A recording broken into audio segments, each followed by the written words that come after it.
Confirm कर देंगे। फिर हम लोग स्टार्ट करते हैं आज का लेक्चर, जो कि रहने वाला है प्रेसिडेंट एंड वाइस प्रेसिडेंट, यानी कि राष्ट्रपति एवं उपराष्ट्रपति। आज का टॉपिक रहने वाला है। और आज हम लोग स्टार्ट करने वाले एक तरह से नया चैप्टर अपना, ठीक है, बिकॉज हम लोगों ने पार्ट 4 तक कर लिया था। एक्चुअल में अगर हम देखें तो हमने क्या क्या किया उसको जल्दी से रिवाइज करने की थोड़ी सी कोशिश करते हैं, ठीक है। एक सेकेंड, गुड इवनिंग सभी को। गुरु जी ठंड लग रही है तो रजाई में एकदम घुस के, एकदम कंबल में घुस के क्लास लो, क्या दिक्कत है कि नहीं? दिक्कत तो हमको है, तुमको थोड़ी ना है। तो यहाँ पे हम लोगों ने पार्ट 1 में यूनियन एंड टेरिटरी देखा था। अब मैं लिखने वाला नहीं हूँ, ठीक है, बहुत लिख चुका। पार्ट 2 सिटीजनशिप नागरिकता, पार्ट 3 फंडामेंटल राइट मौलिक अधिकार, पार्ट नंबर 4 डीपीएसपी राज्य के नीति निर्देशक तत्व, पार्ट नंबर 4 यानी मौलिक कर्तव्य फंडामेंटल ड्यूटीज। अब यहाँ से हम लोग स्टार्ट करने वाले हैं part 5 of the Indian constitution, भाग नंबर 5। भाग नंबर 5 की अगर बात करें तो ये डील करता है यूनियन से। किससे डील करता है? यूनियन से, यानी कि संघ से। इसमें बहुत सारे चैप्टर हैं, जैसे टोटल इसमें 4 चैप्टर्स हैं। कितने चैप्टर्स हैं टोटल एक्चुअली इसमें 5 चैप्टर हैं, और वो जो 5 चैप्टर हैं, इंपॉर्टेंट तो 4 ही हैं, वो हम एक एक करके देखेंगे। आज का जो लेक्चर है वो चैप्टर 1 पे बेस्ड है, और आज हम पूरा चैप्टर 1 कंप्लीट नहीं कर पाएंगे। हम प्रेसिडेंट भी कर लेंगे, हम वाइस प्रेसिडेंट भी कर लेंगे, फिर भी आज हम चैप्टर 1 कंप्लीट नहीं कर पाएंगे। अगेन रिपीट, चैप्टर अभी मैं कर रहा था सिर्फ समझाने के लिए कि पार्ट 1 को आप किसी बुक के चैप्टर 1 से रिलेट कर सकते हो, लेकिन यहाँ पे मैं रिलेट नहीं करा रहा हूँ। It is the actual thing. Part 5 में टोटल 5 चैप्टर हैं, और उसमें से जो चैप्टर 1 है वो आज के इस लेक्चर में हम लोग करने वाले हैं। Chapter 1 of part 5 deals from article number 52 52, याद करिए 51 पे खत्म किए थे, 36 से लेकर 51 पे डीपीएसपी देखे थे, 51 यानी 51 51 का में देखे थे हम 11 फंडामेंटल ड्यूटीज। अब इसके आगे 52 यानी 52 से हम लोग को आगे बढ़ना है। 52 से लेकर 78 तक में चैप्टर 1 हमारा डील होता है। Chapter 1 of part 5 of the Indian constitution ये डील करता है किससे? ये डील करता है यूनियन एग्जीक्यूटिव से। तो यूनियन एग्जीक्यूटिव की अगर हम बात करें तो ये चैप्टर 1 है of part 5 of the Indian constitution. और किस आर्टिकल से किस आर्टिकल तक? आर्टिकल नंबर 52 से लेकर आर्टिकल नंबर 78 तक के बीच में यूनियन एग्जीक्यूटिव, जिसको कि संघ की कार्यपालिका बोलते हैं, उसके बारे में दिया हुआ है। अब ये चीज़ गुड इवनिंग अब हो गया हो तो ध्यान से सुन लो, ठीक है।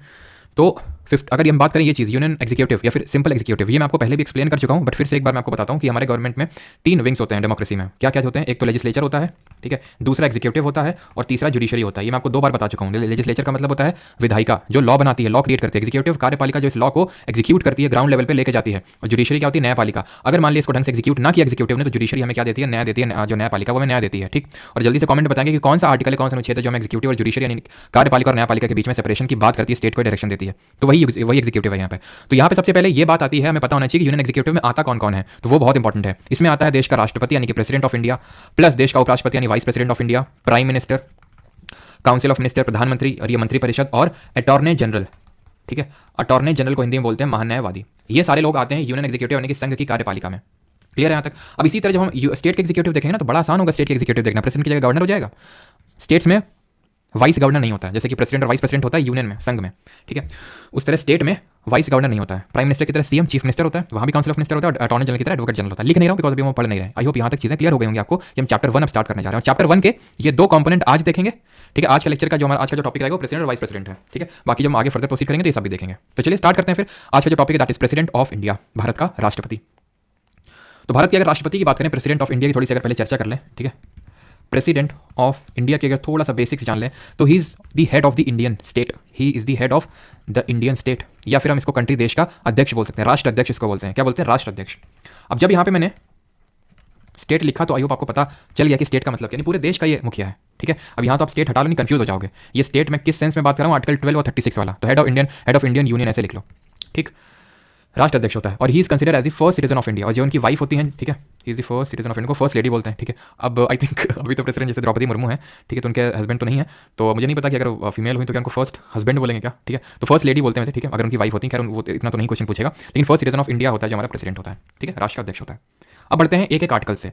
प्रेसिडेंट ऑफ इंडिया, अभी मैंने क्या आपको बताया कि हम पढ़ रहे हैं यूनियन एग्जीक्यूटिव, जो कि पार्ट 5 भाग 5 संविधान में दिया हुआ है।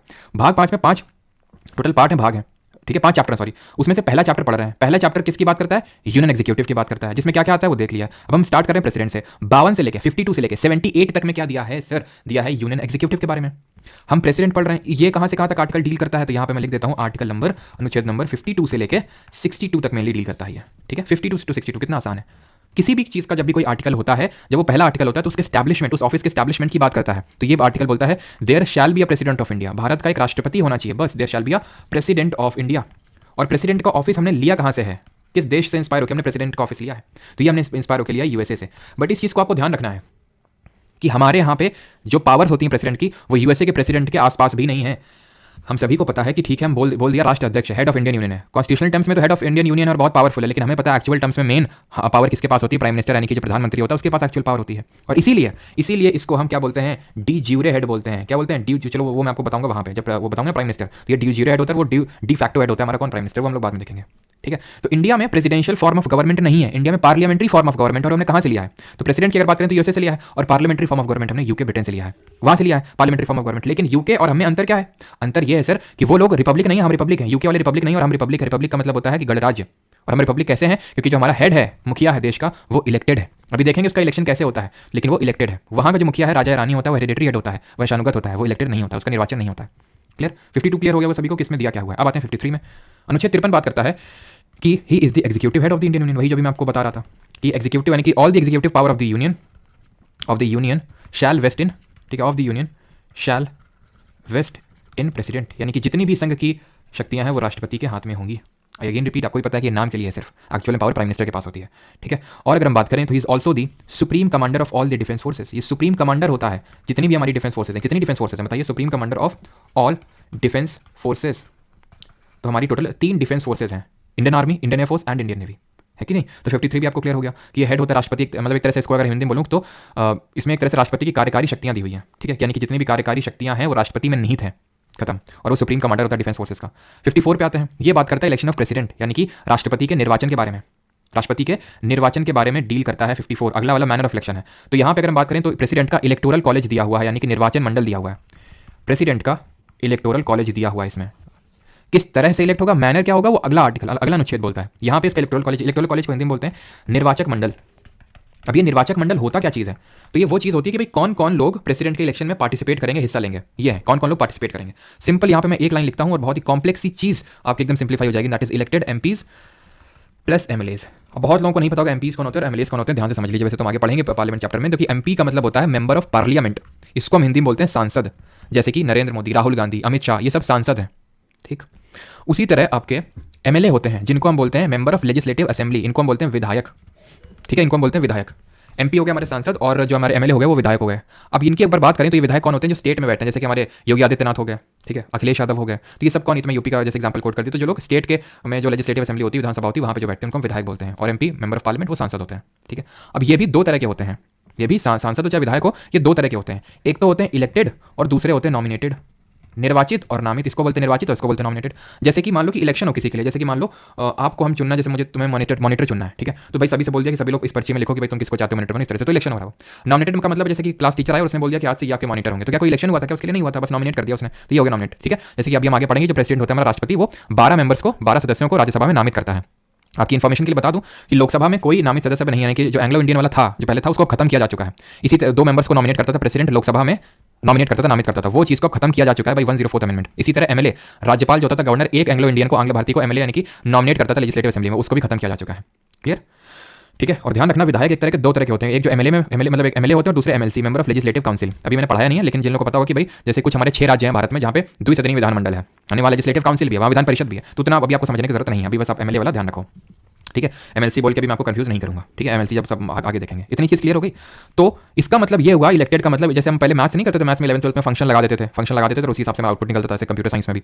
तो वैसे ही यहाँ पे हो रहा है कि इलेक्टेड मैंने पहले लगा दिया, तो इसका मतलब ये है कि ना तो नॉमिनेटेड एमपीज, ना तो नॉमिनेटेड एमएलए, तो होता ही नहीं खैर, तो ये लोग हिस्सा नहीं लेंगे प्रेसिडेंट के इलेक्शन में। सिंपल। एक तो ये चीज़ क्लियर हो गई कि नॉमिनेटेड लोग राष्ट्रपति के निर्वाचन में हिस्सा नहीं लेते हैं, बस खत्म। यानी कि नॉमिनेटेड नहीं लेंगे, इलेक्टेड ही लेंगे, एमपीज और एमएलएस। एमएलएस कौन से? ध्यान रखना, ये सारे स्टेट्स के, सारे राज्य के, ऑल स्टेट्स के, प्लस हमारे 2 यूटीज ऐसी हैं, 2 केंद्र शासित प्रदेश ऐसे हैं, 2 यूनियन टेरिटरीज ऐसी हैं जहाँ पे लेजिस्लेटिव असेंबली हमें देखने को मिलती है। ये है एक तो दिल्ली और दूसरी है पुडुचेरी। ठीक है। तो यहाँ के भी एमएलए पार्टिसिपेट करेंगे। अगले पे आते हैं 55 है हमारा, that is manner of election. इसका मतलब है कि निर्वाचन की प्रक्रिया, तो चुनाव का तरीका हम बोल सकते हैं एक तरह से। तो सबसे पहली बात तो यह कि इसका प्रेसिडेंट का इनडायरेक्ट इलेक्शन होता है। इनडायरेक्ट इलेक्शन का मतलब हो गया कि अप्रत्यक्ष रूप से चुनाव होता है। अप्रत्यक्ष रूप, देखो 2 तरह के हमेशा इलेक्शन होते हैं, 2 तरह के इलेक्शन होते हैं। एक तो प्रत्यक्ष, that is called as direct, और एक को बोलते हैं अप्रत्यक्ष, that is indirect. Direct and indirect. Direct का मतलब है directly by the people of India, यानी कि जब लोग वोट डालते हैं जाके, that is called as direct. Lok Sabha के चुनाव होंगे इस साल, हम लोग जाएंगे ना वोट डालने, तो इसको डायरेक्ट बोलेंगे। इनडायरेक्ट, जब राष्ट्रपति द्रौपदी मुर्मू जी का चुनाव हुआ तो क्या आप गए थे? नहीं गए थे। राज्यसभा के चुनाव के लिए क्या वोट डालते? नहीं डालते। वाइस प्रेसिडेंट के लिए डालते? नहीं डालते। तो जितने भी हैं, अब हम एक करके देखेंगे, इनको इनडायरेक्टली इलेक्टेड बोलते हैं, कि हमारे द्वारा नहीं चुने गए, बल्कि हमने जिनको चुन के भेजा है वो चुन के भेज रहे हैं वहाँ पे।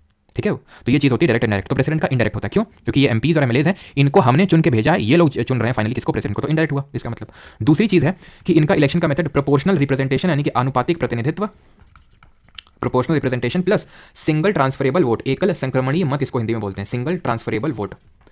इसको अभी मैं आपको समझा नहीं रहा हूँ, ठीक है। पहले क्यों नहीं समझा रहा हूँ, बिकॉज पूरा फ्लो टूट जाएगा, ठीक है। कुछ लोग बोलेंगे समझ नहीं आई ये सारी चीजें, तो लास्ट में इसको समझेंगे, बिकॉज वाइस प्रेसिडेंट का भी ऐसे इलेक्शन होगा। और दूसरी बात, कभी भी आपसे वहाँ पे इस तरह से पूछेगा नहीं कि भाई इसके बारे में बताओ कैसे होता है।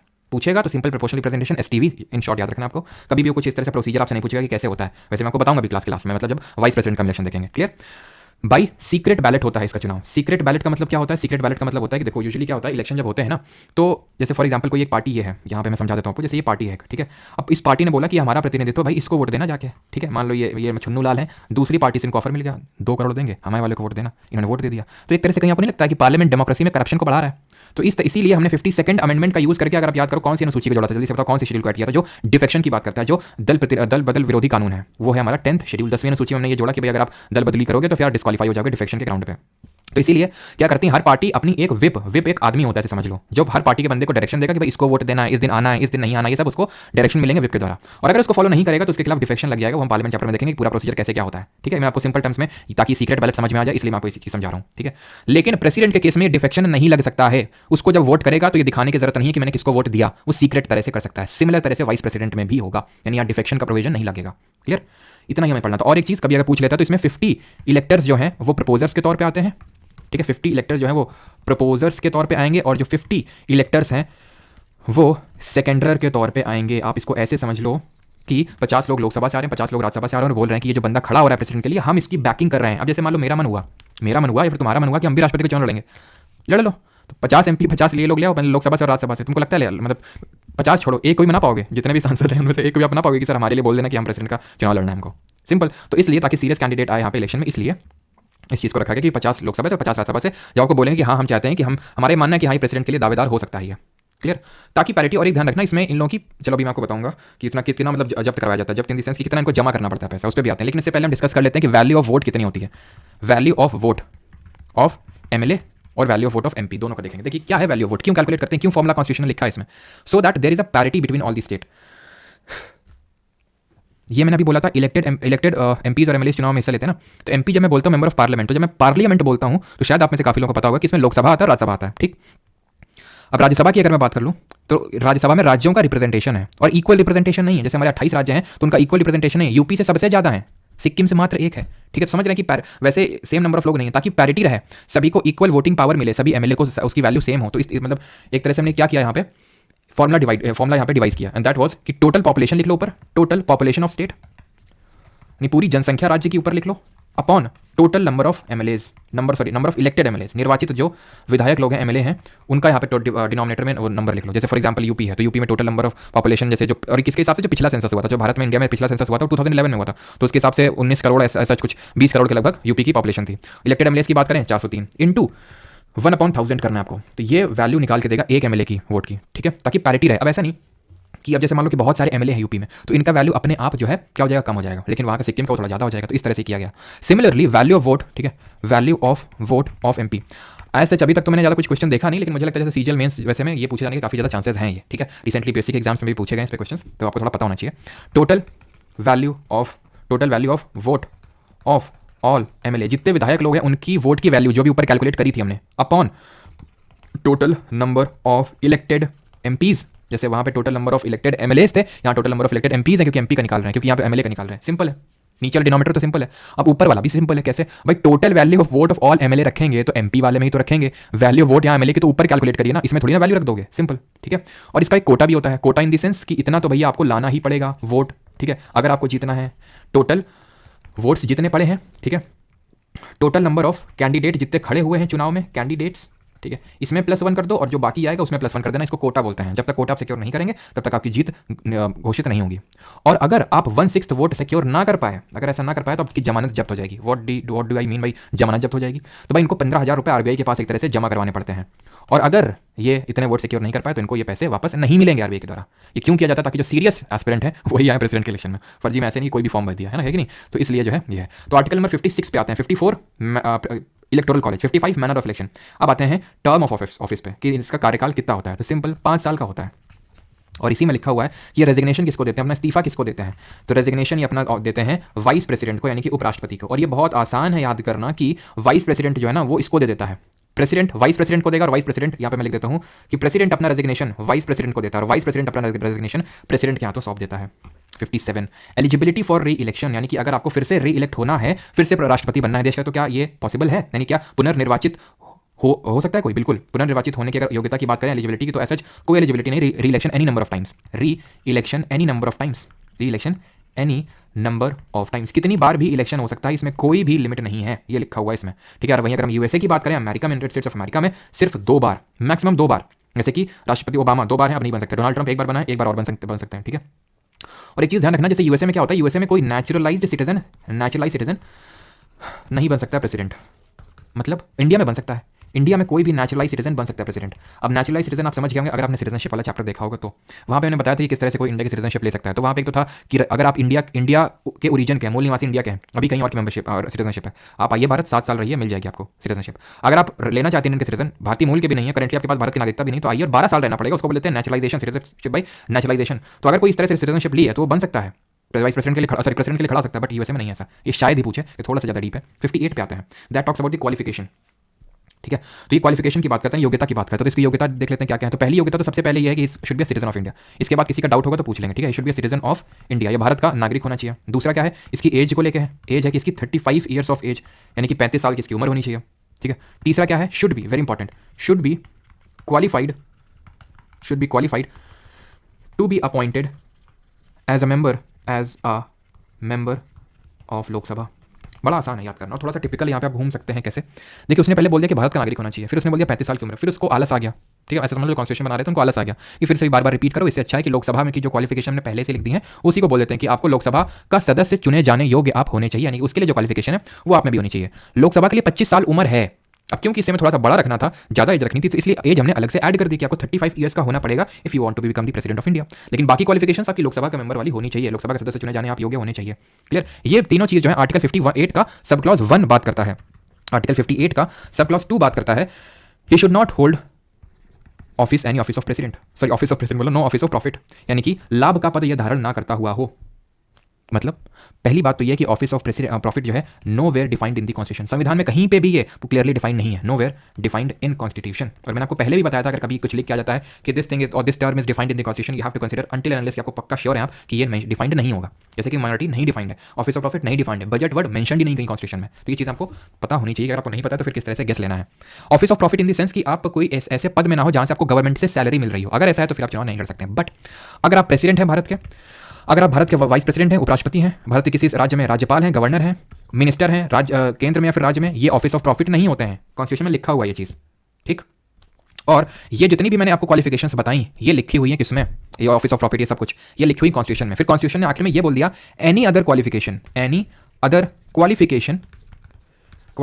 एज डिटरमाइंड बाई पार्लियामेंट, यानी कि पार्लियामेंट खुद से भी चाहे तो कोई लॉ लाके अपन अलग से भी क्वालिफिकेशंस ला सकता है, डिसाइड कर सकता है। ये बाद में लिखा हुआ, जैसे कि फिर बाद में मिला कि वो अनसाउंड माइंड का नहीं होना चाहिए, पगला नहीं होना चाहिए, he should not be bankrupt, यानी दिवालिया घोषित नहीं होना चाहिए, जैसे कि मान लिया दिवालिया घोषित तो नहीं लड़ सकता, ठीक है। तो हमें कॉन्स्टिट्यूशन में क्या लिखा हुआ उस पर थोड़ा सा जोर देना है, बाकी ज़्यादा नहीं, ठीक है। अब आते हैं अगले आर्टिकल पे, अगले अनुच्छेद पे, और एक बार मैं देख लेता हूँ कि किसी को डाउट तो नहीं यहाँ तक, फिर हम आगे बढ़ते हैं।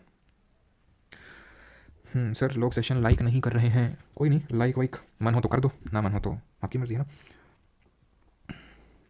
क्या राज्यसभा का होता है, ये तो लूसेंट में लिखा ही नहीं, बिल्कुल चैन रहा, इंसॉल्वेंसी।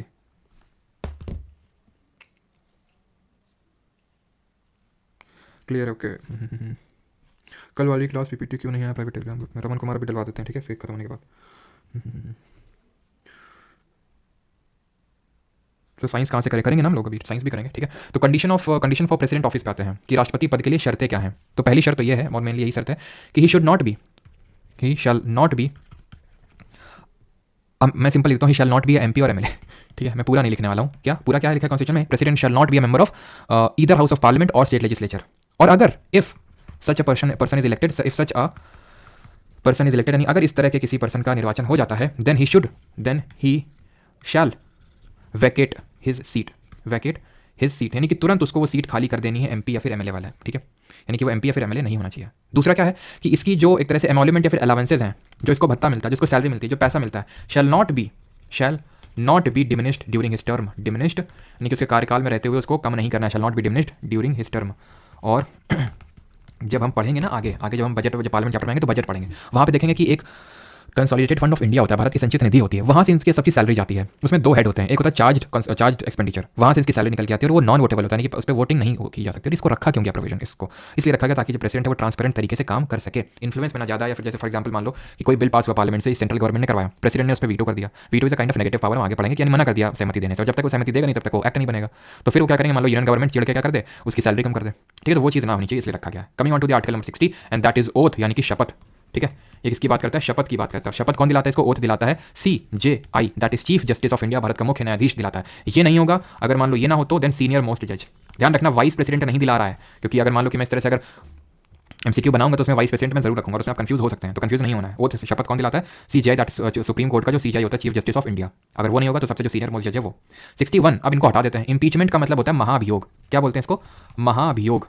और ये जो महाभियोग होता है ये हमने किस कंट्री के कॉन्स्टिट्यूशन से लिया, जल्दी से आप ये बताइए। अब इंपीचमेंट में जो सबसे पहली इंपॉर्टेंट चीज़ है, इसका हमें प्रोसीजर समझना है। देन दूसरी इंपॉर्टेंट चीज़ है कि इसमें कौन कौन पार्टिसिपेट करता है। Let us firstly understand it's procedure, कि प्रोसीजर क्या होता है। तो प्रोसीजर ये है कि किसी भी हाउस में इसके रिमूवल का रेजोल्यूशन आ सकता है, बट बिफोर दैट हमें ये पहले पता होना चाहिए कि इसको हटाएंगे क्यों। और इसका आंसर होगा USA की, ये कहाँ से लिया इंपीचमेंट हटाने की जो प्रक्रिया, जिसको महाभियोग बोलते हैं। सबसे पहले ग्राउंड क्या है इसको हटाने का, कोई लॉजिक, मतलब एक तरह से हम क्या रीजन इसको हटाने का। तो रीजन है वायलेशन ऑफ कॉन्स्टिट्यूशन। अगेन ये कहीं पर डिफाइंड नहीं है कि भाई संविधान का उल्लंघन है, ये वायलेशन ऑफ कॉन्स्टिट्यूशन है, ये क्या है क्या। ठीक है, तो it is a very kind of वेग टर्म। क्लियर, अगर उसको हटाना है सबसे पहली बात तो इसका रिमूवल का रेजोल्यूशन सिर्फ पार्लियामेंट में ही आ सकता है, ओनली पार्लियामेंट, यानी कि जो राज्य के विधानमंडल है, लेजिस्लेटिव असेंबली, लेजिस्लेटिव काउंसिल, वो इसको हटाने की प्रक्रिया को चालू नहीं कर सकते हैं। Only parliament, only parliament. Parliament मतलब या तो लोकसभा या राज्यसभा, दोनों के पास बिल्कुल इक्वल पावर्स हैं इसको हटाने को लेकर। अगर हटाना है, अब यहाँ पे हम प्रोसीजर समझ लेते हैं। अगर इनको हटाना है तो सबसे पहले तो 14 दिन का नोटिस देना पड़ेगा। ठीक है, 14 डेज का resolution should be moved, resolution should be moved after at least 14 days का नोटिस, एटलीस्ट 14 डेज का नोटिस एक पहले दिया जाएगा। ठीक है, तो दिया जाएगा हाउस में जहां पे स्टार्ट हो रहा है, प्रेसिडेंट को कि भाई इस तरह से ये स्टार्ट हो रहा है आपके खिलाफ। ठीक है, और किस लिए हटाया जा रहा है, वॉयलेशन ऑफ कॉन्स्टिट्यूशन के लिए। और ये जो रेजोल्यूशन है अब स्टार्ट होगा, ठीक है, resolution should be moved after at least 14 days का प्रायर नोटिस। 14 दिन पहले आपको नोटिस देना होगा। और जब आप रेजोल्यूशन स्टार्ट करेंगे तो अब आते हैं रेजोल्यूशन पे। तो रेजोल्यूशन को एटलीस्ट 1/4 मेंबर उस हाउस के साइन करेंगे, एटलीस्ट 1/4 मेंबर्स जो सदस्य हैं वो साइन करेंगे। मतलब क्या हुआ इसका, कि जैसे लोकसभा में स्टार्ट हो रहा है तो उसमें 545 क्या हो गया ये, उसमें 545 मेंबर, 543 मेंबर्स हैं, तो उसका 1/4 कर लो, इतने लोग पहले साइन करेंगे तब उसको एक्सेप्ट किया जाएगा बाय द हाउस। ठीक है, टोटल जितने मेंबर्स हैं at least 1/4 of the members sign करेंगे तब ये आगे बढ़ेगा। क्लियर, अगर ये आगे बढ़ गया, ठीक है, मगर मान लो कि इस 1/4 ने साइन कर दिया, अब इसको उसी हाउस में स्पेशल मेजोरिटी से पास करवाना होगा। इसको कुछ ज़्यादा स्टाइलिश नहीं बना दिया मैंने। ठीक है, तो स्पेशल मेजोरिटी से, यानी कि जो विशेष बहुमत है, स्पेशल मेजोरिटी, इससे हटाना पड़ेगा विशेष बहुमत। ये है क्या, मेजोरिटी का मतलब हमेशा होता है 1/2 + 1। जैसे मान लो कहीं 100 लोग हैं, मैं बोलूँ कि मेजोरिटी अगर बोल दे कि समोसा खाने तो समोसा आएगा फिर। ठीक है, तो मेजोरिटी मतलब 100 लोग हैं तो डिवाइड बाई 2 + 1, यानी 51 लोग अगर एटलीस्ट बोल दे, इसका मतलब होता है मेजोरिटी।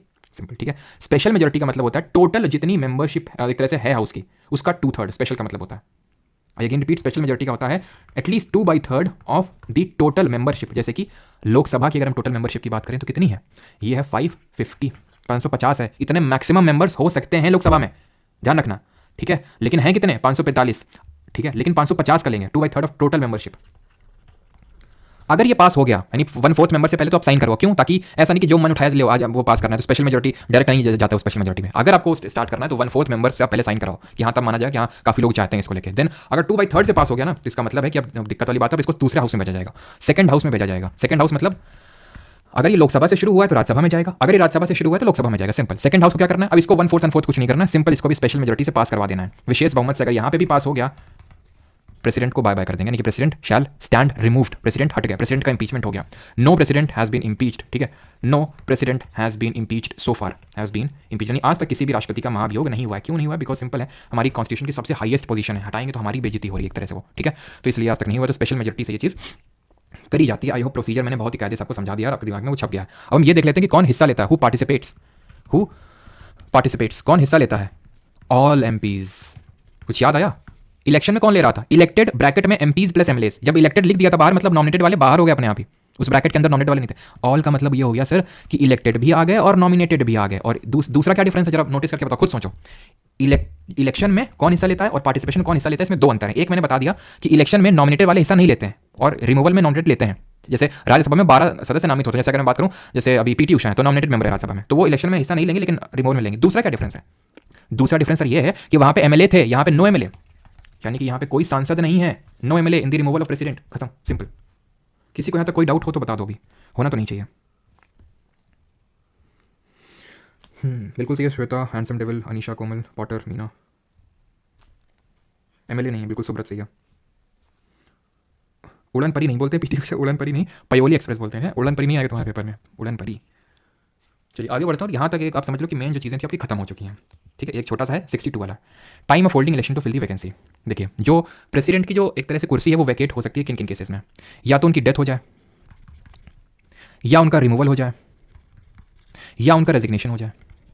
ये तो वो 3 तरीके हैं कि भाई नेचुरल तरीके से ऑफिस वैकेट नहीं हो रहा। नेचुरल तरीके से अगर हम बात करें तो कैसे कि जैसे 5 साल का टेन्योर अभी देखा था राष्ट्रपति का होता है, तो 5 साल जैसे पूरे होने को आएंगे तो उसके पहले ही नए प्रेसिडेंट का चुनाव स्टार्ट कर दिया जाएगा, ताकि पिछले वाले का टेन्योर पूरा हो, इससे पहले हमारे पास नया राष्ट्रपति हो, ताकि जैसे वो हटे वैसे वो आ जाए, क्योंकि वो देश की सर्वोच्च पोजीशन खाली नहीं रह सकती है। वो तो सिंपल हो गया, ठीक है, कि वो नेचुरल हो गया। बट अननेचुरल क्या कि डेथ हो जाए, उसने उसको हटा दिया गया। अभी देखा था 61 में किस तरह से हटाया गया। रेजिग्नेशन नहीं, उसने वाइस प्रेसिडेंट को, उपराष्ट्रपति को लिख के रिजाइन कर दिया, उसने इस्तीफा दे दिया। अनुच्छेद 56 यानी आर्टिकल 56 को याद करिए। तो अगर डेथ हो जाती है, ठीक है, या फिर रिमूवल होता है, या फिर रेजिग्नेशन होता है, इन तीनों केसेस में जो वाइस प्रेसिडेंट है वो एक्टिंग प्रेसिडेंट बन जाएगा। जो वाइस प्रेसिडेंट है वो एक्टिंग प्रेसिडेंट बन जाएगा। कौन? उपराष्ट्रपति। और 6 महीने के अंदर अंदर नए इलेक्शन करवाए जाएंगे और एक परमानेंट प्रेसिडेंट चुना जाएगा। और वो परमानेंट जो प्रेसिडेंट आएगा वो फुल टेन्योर के लिए आएगा। मतलब जैसे फॉर एग्जांपल आज कोई मान लो प्रेसिडेंट है, ठीक है, 2 साल बाद उनका मान लो कि रिजाइन दे दिया। हमारी द्रौपदी मुर्मू जी ने 3 साल का जब उनका टेन्योर पूरा हुआ तो उन्होंने रिजाइन दे दिया, तो कितना बचा? 2 साल का। तो ऐसा नहीं कि जो नया प्रेसिडेंट आएगा वो सिर्फ 2 साल के लिए रहेगा ना, पूरा 5 साल करेगा। वो कौन होगा? जो परमानेंट प्रेसिडेंट आएगा। ये एक्टिंग प्रेसिडेंट नहीं, एक्टिंग प्रेसिडेंट जो वाइस प्रेसिडेंट है तो बस आया कि 2-3 महीने, बस 6 महीने के अंदर जो चुनाव होने तो बस संभाल ले जब तक। फिर जब नया आ जाएगा परमानेंट, फिर अपना ये वाइस प्रेसिडेंट की पोजीशन पे चला जाएगा। क्लियर? 62 तक यहाँ पे हमारा हो गया खत्म। अब हम क्या देखेंगे? अब हम देखेंगे कि इसको याद करने की ट्रिक क्या है, ठीक है। ट्रिक को देखते हैं यहाँ पे। तो ट्रिक यहाँ पे मैं लिखता हूँ इस तरह से, देखिए ट्रिक कुछ इस तरह से है, ठीक है। प्रेम, ठीक है, प्रेम नहीं, प्रेम से कुछ ज़्यादा प्रेम हो गया, इतना प्रेम नहीं करना था। ये प्यार हो गया, ये ई हो गया, ये प्रेम, ठीक है, प्रेम नहीं, प्रेम, ठीक है। प्रेम, प्रेम से आपने बोला क्या प्रेम ट्रैकिंग पे चलोगे, ठीक है, तो उसने बोला यस, तो तुमने बोला come on time, come on, Prem come in time, come on time नहीं, कम ऑन टाइम नहीं, कम इन टाइम, ठीक है। इंग्लिश को यहाँ पे ज़्यादा नहीं देखना है, ठीक है, अपने को ट्रिक से मतलब सॉरी ट्रिक से मतलब होना चाहिए, ठीक है, कम इन टाइम, ठीक है। तो प्रेसिडेंट, उससे आपने क्या बोला? प्रेम से come on time, president, executive power of union, election of president, manner of election, term of office, eligibility for election, qualification, condition for office, oath, impeachment, term, time of holding election, खत्म। प्रेम come on time, ठीक है, come on time नहीं, कम in time. याद हो गया सभी को? जल्दी से बताइए।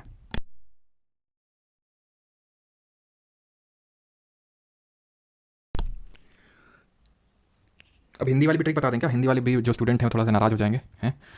चलो तो भाई हिंदी के लिए हो सकता है आप में से काफ़ी लोगों ने सुनी भी हो, काफ़ी मार्केट में चलती है ये पकानी कोका, ठीक है, पकानी कोका। इसके बाद हम स्टार्ट करेंगे, छोटा सा है वाइस प्रेसिडेंट, बहुत छोटा सा, और उसके बाद क्वेश्चंस करेंगे। पकानी कोका दुयो और द श म कर लेते हैं, ठीक है।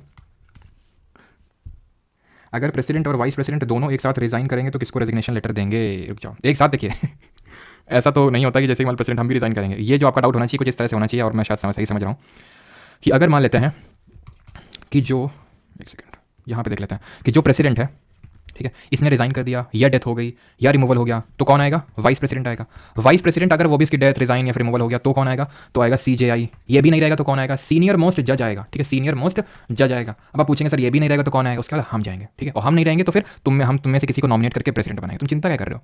बस पढ़ते रहो तुम ठीक है। तो प्रेसिडेंट नहीं तो वाइस प्रेसिडेंट, नहीं तो CJ, नहीं तो सीनियर मोस्ट जज। क्या कभी ऐसा हुआ है? बिल्कुल हुआ है।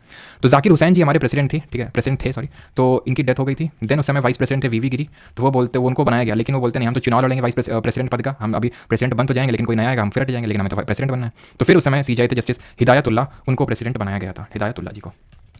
क्लियर? तो अब पकानी को का द्विदोषम देख लेते हैं। तो प से है पद, पद मतलब ऑफिस ऑफ प्रेसिडेंट, तो आर्टिकल नंबर 52। क से है क्या? कार्यपालिका का अध्यक्ष, इज द हेड ऑफ कार्यपालिका, एग्जीक्यूटिव का वो हेड होता है। नी से है क्या? निर्वाचन। तो रुक जाओ, इस तरह से कर लेते हैं, कोका को थोड़ा सा दूर बनाते हैं। तो नी से हो जाएगा निर्वाचन, ठीक है। को का कर लेते हैं यहाँ पे, कोका से क्या हो जाएगा? को से हो जाएगा कोटा। कोटा किसमें था? कोटा था 55 में, 55 में ही तो हमारा क्या था? मैनर ऑफ इलेक्शन था, ठीक है। और का से क्या हो जाएगा? का से हो जाएगा कार्यकाल, दैट इज कार्यकाल, यानी कि टेन्योर कितना होगा? तो 5 साल का होगा, आर्टिकल 56।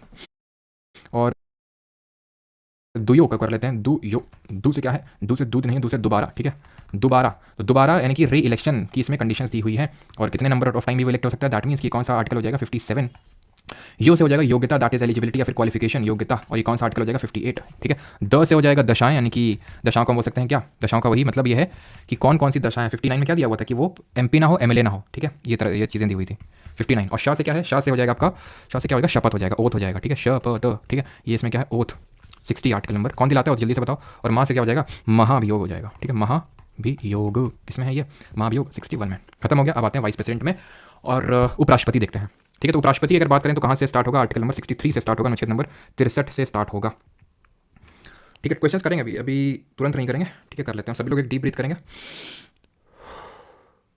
ठीक है, थोड़ा सा ब्लिंक करेंगे आइस को।